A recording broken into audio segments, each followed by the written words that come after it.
2023년 새해의 첫 연석회입니다. 최고위원, 시도당위원장, 중앙당직자 2023년 개면년 첫 연석회를 시작하겠습니다. 오늘은 현충원 참배를 했고, 오늘 뵈니까 여러 애국 혹은 보수 단체들이 현충원 참배를 하는데, 안타까운 것은 이승만 건국 대통령이나 박정희 대통령 묘소를 우리 공화당을 제외하고는 거의 참배를 안 하고 있다.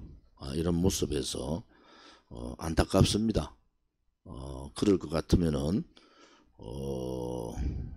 당사나 또 혹은 보수 단체에 이승만 건국 대통령이나 박정희 대통령 사진을 내리는 것이 옳지 않습니까? 새해에 당연히 현충원 참배를 하면은 건국 대통령과 또 우리 보수의 그러한 큰 맥을 잇는 박정희 대통령 각하를 참배하는 것이 도리가 아닌가, 저는 그렇게 생각을 하고요. 우리 공화당은 1월 1일 신년 새해에 박근혜 대통령께서 억울하게 감옥살이 하실 때, 감옥에서 투쟁하실 때 우리가 4년간 또 사면되셔가지고 삼성병원에 계실 때, 또 어제 달성 사저로 가셔서 어제도 우리 모두가 박근혜 대통령 달성 사저를 찾아뵙고 건강하시고 또 빨리 국민의 품으로 한 분 한 분의 국민의 손을 잡아 주십사, 이렇게 말씀들을 올리고 왔습니다. 특히 우리 합창단, 우리 애국봉사 합창단이 그 합창뿐만 아니라 또 임덕기 상임 고문님께서 또 이렇게 좋은 새해 덕담을 해주시고, 또 김전분 여성위원장님께서 또 감동적인 편지글을 주셔서 많은 분들이 감동을 받았습니다.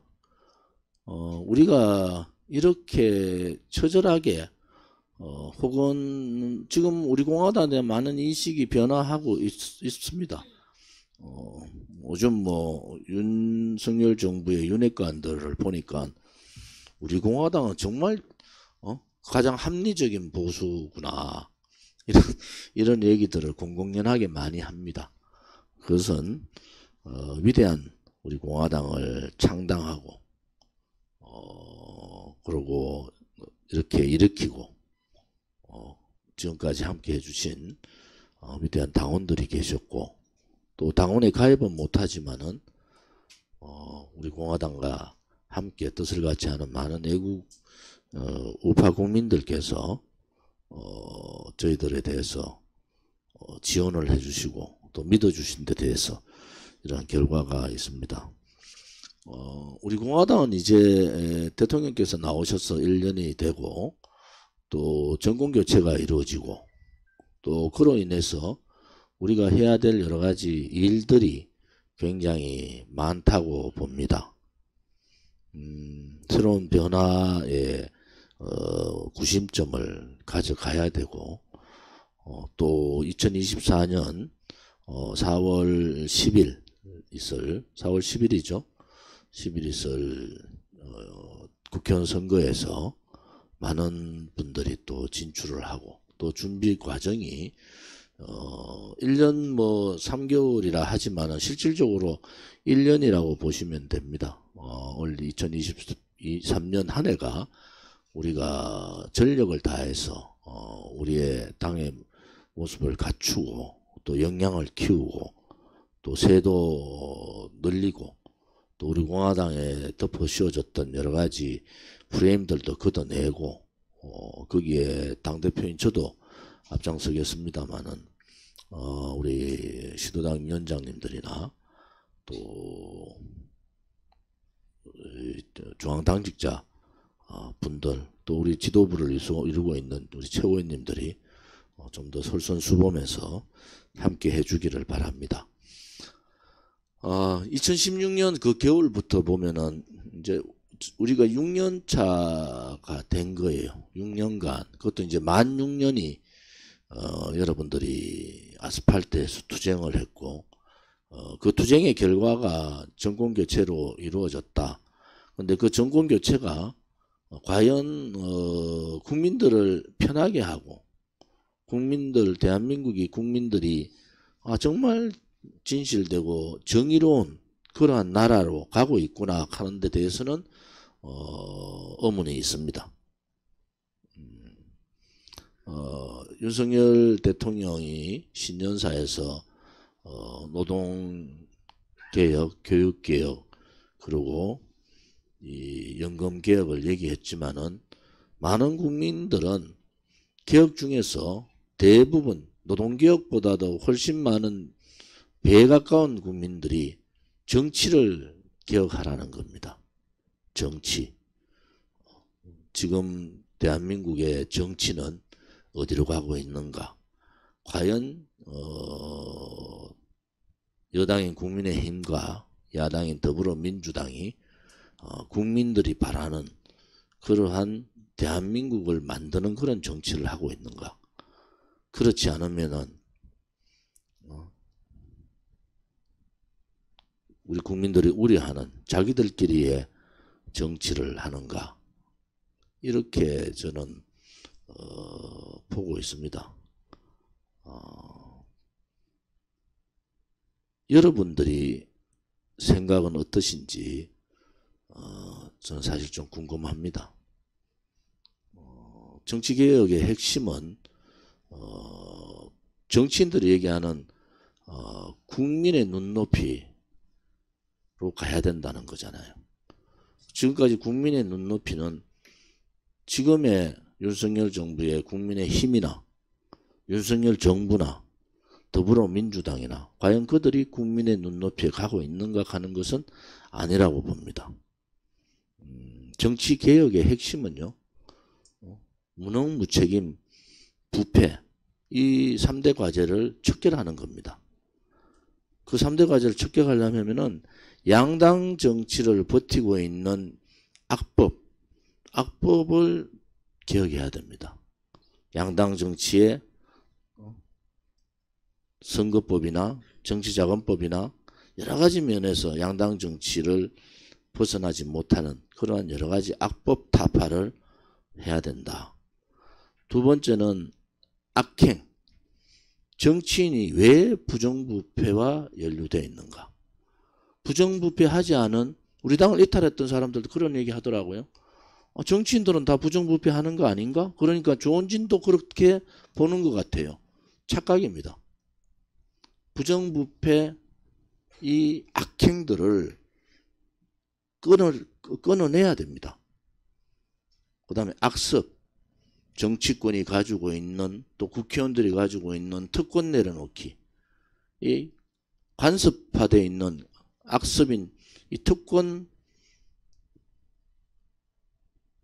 철폐하고 특권 없는 그러한 정치인들이 돼야 되지 않느냐. 그것이 국민이 바라는 개혁의 천하제일 개혁이 바로 정치개혁이다. 정치개혁을 하지 않고 노동개혁, 교육개혁, 연금개혁 힘듭니다. 윤석열 정부의 개혁 프로그램이 원래 이제 시작을 해서 내년에 과제를 가지고 협치하지 않고 상대가 있는 개혁을 밀어붙인다고 될 수가 있습니까? 제가 공무원 연금 개혁할 때 사회적 대타협을 한 거예요. 그것은 부패 정치인을 감싸주라는 게 아닙니다.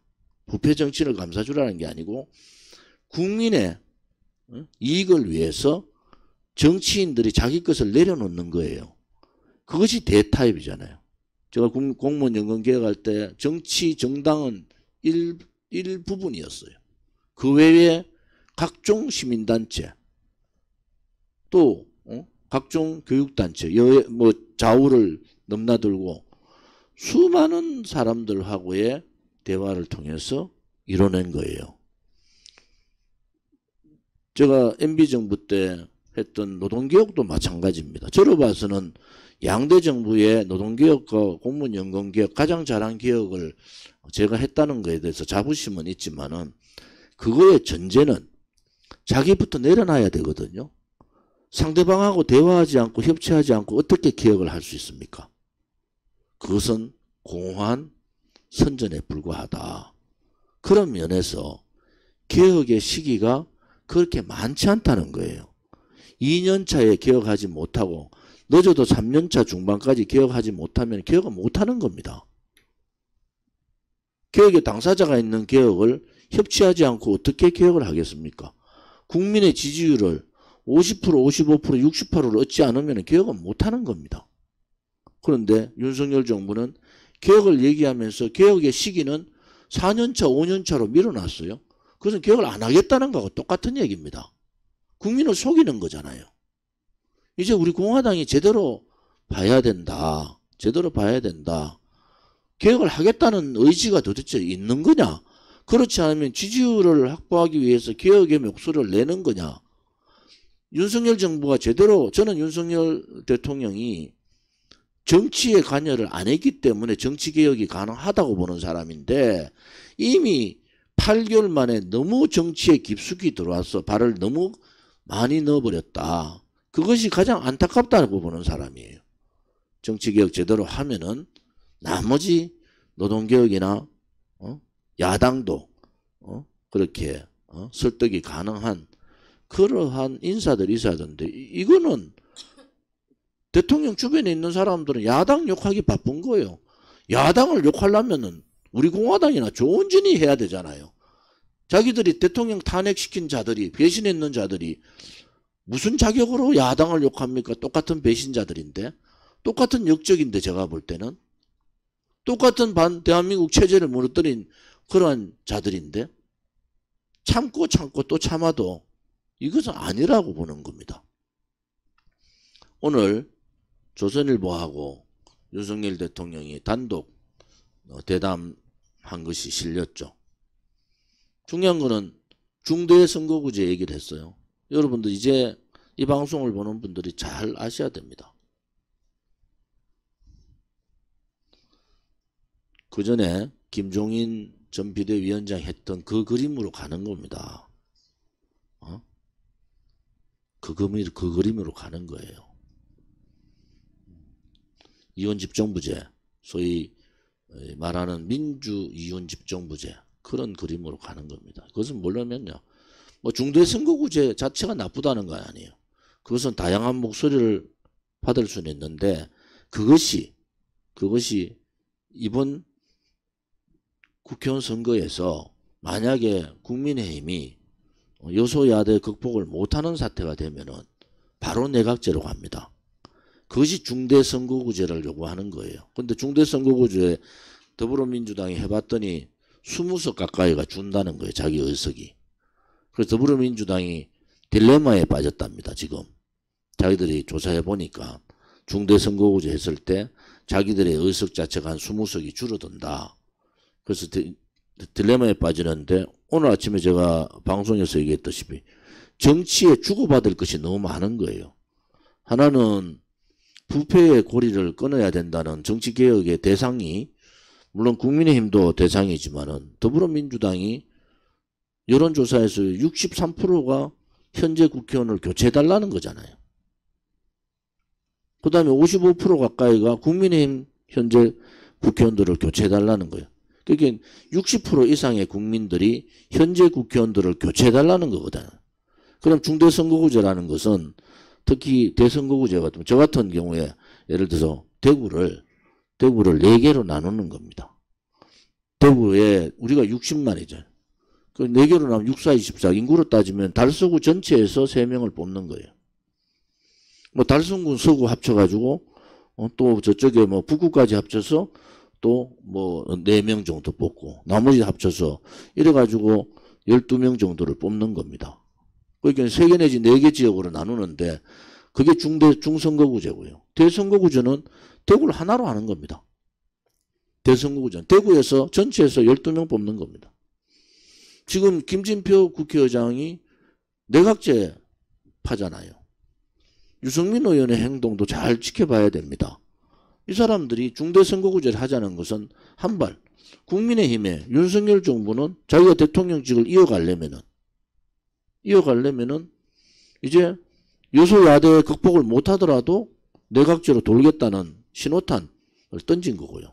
오늘부로 던져버린 겁니다. 중대선거구제를 하겠다는 것은. 김진표 의장은 내각제 신봉자예요.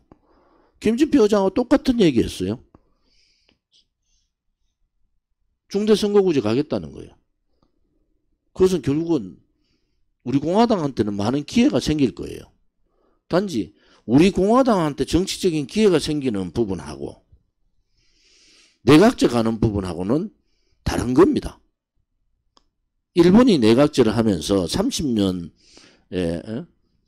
잃어버린 30년이라는 얘기가 있는 것이 권력하고 검역하고 소위 그 언론이 힘이 합쳐버린 거예요. 그렇게 연정하는 거예요. 내각제라는 거죠. 여러분 연정입니다. 해서 힘이 약하면은 자기하고 정반대쪽이 나는 사람하고는 합쳐버려요. 그러면은 결국은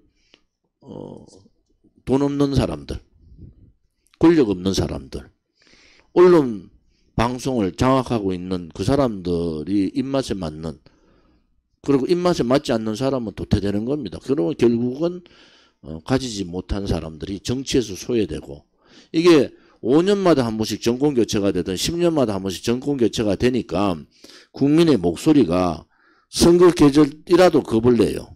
그런데 만약에 내각제로 가면 전혀 그렇지 않습니다. 왜? 국민들이 여러분의 정치 파트너가 아니에요. 권력을 가진 자들의 정치 파트너가 국민이 아니라는 겁니다. 그건 뭐냐? 그들의 정치 파트너는 자기하고 비슷한 연대를 하든 연합을 할 수 있는 정당, 그것이 파트너예요. 그러면은 예를 들어서 국민의힘이 100석을 얻고 나머지 더불어민주당이 100석을 얻어요. 나머지 6석 서너 개 정당 합쳐가지고 50석 만드는 것이 중요하지. 국민들이 표가 어떻게 가는 그거는 중요하지 않다. 그래서 중대선거구제는 우리한테는 유리해요. 단지 하나, 그것을 내각제를 전제로 한 중대선거구제는 안 된다는 겁니다. 제가 보기에는 오늘 윤석열 대통령이 정치의 그림을 던져버렸어요. 이제 개혁과제하고 이제 정치 선거제도하고 그 다음에 소위 말하는 정당체제, 이 부분이 회오리를 칠 겁니다.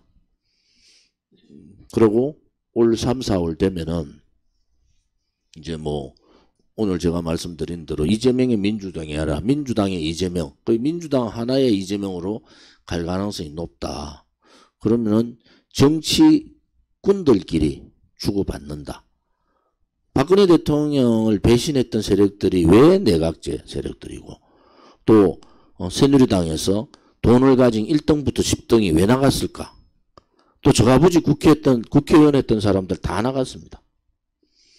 박근혜 대통령 안 나가더라도 당에 있으면서 박근혜 대통령의 탄핵을 이끌었던 그런 사람들, 그 사람들은 다 학교 재벌이든 돈을 가진 사람이든 기득권을 가진 사람들이었어요.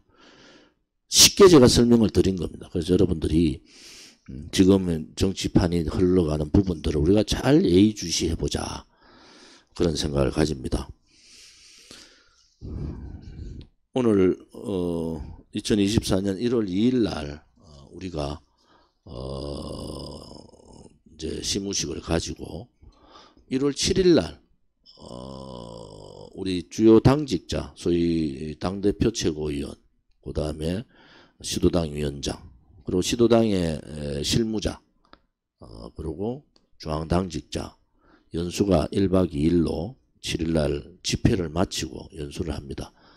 1월 7일날 12시에 서울역 2023년 첫 태극기 집회를 서울역에서 하고 용산까지 행진을 하고, 용산에서 늦어도 오후 5시에는 아마 마칠 겁니다. 그래서 많은 분들이 와주시기를 바라고요. 오늘도 제가 재재판 문제라서 뭐 잠시 들렀다가 잠깐 격려만 하고 왔습니다만은 1월 12일 날 재판이 2시이기 때문에 1월 12일 날 12시에 법원 앞에 서초동 법원 앞에서 집회를 갔습니다. 추운 날씨에 추위를 아랑곳하지 않고 홍보관을 운영해 주시고 또 탄원서를 내주시는 동지들과 자유우파 국민들께 감사를 드립니다. 시도당마다 차이는 있지만은 홍보관은 해야 됩니다. 여러분들이 홍보관을 통해서 지금 이미 100명 이상의 책임당원 확보가 된 거잖아요. 그러면 각 시도당에 힘들더라도 힘들 때는 중앙당에 또 중앙에 있는 시민단체들이 있으니까 연대를 하세요. 각 시도당이 연대를 해서 홍보관 운영을 제대로 할 수 있기를 바랍니다.